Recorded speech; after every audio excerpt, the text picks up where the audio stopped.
ఈరోజు మా వారు చేసిన పనికి నాకు భలే కోపమొచ్చేసింది. చెప్పకుండా అప్పటికప్పుడు చేశారనమాట. ఇంతకీ విషయం ఏంటంటే, ఒక 1 ఇయర్ నుంచి కూడా నాకు పన్ను బాగా నొప్పొస్తుంది.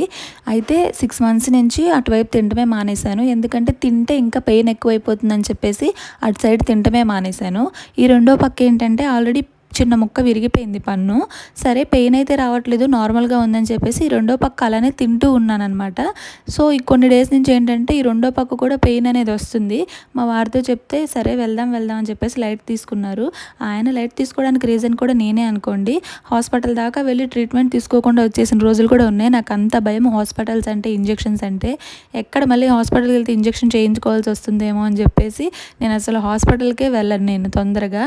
సో, ఇంకా న్యాచురల్‌గా రావాలి, న్యాచురల్‌గా తగ్గిపోవాలన్న దాని మీదే ఉంటాను నేను. ఈరోజు ఏం చేశారంటే సరదాగా బయటికి వెళ్దాం రా అని చెప్పేసి తీసుకెళ్ళి డెంటల్ హాస్పిటల్‌కి తీసుకెళ్ళిపోయారు. ఆయనకు తెలిసిన వాళ్ళు ఉన్నారని చెప్పి.